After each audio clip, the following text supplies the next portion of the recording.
guys, welcome back to BT Willis Garage. This is the beginning of stage 2. You see the darker spots with peat moss.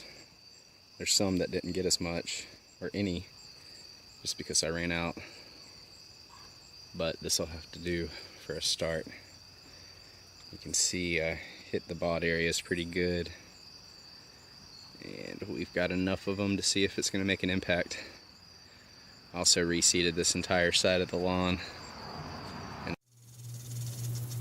Stage 2, day 2.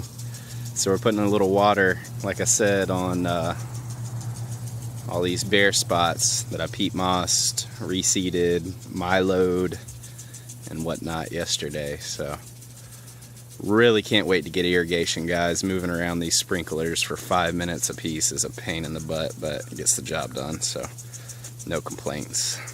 It's gonna look good. It's gonna look good. I'm gonna keep you updated. Stage 2.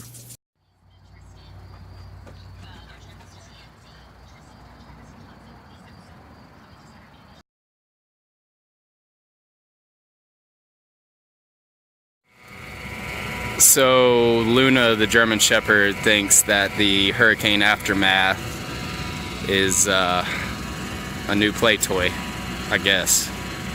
Luna, get down. Come on.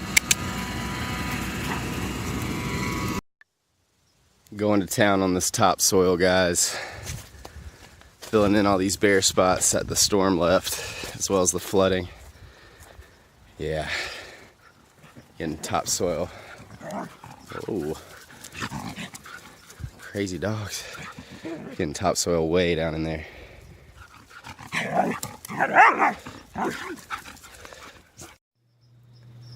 Alright guys, so I just top dressed and added some milo and seed to all the bare spots.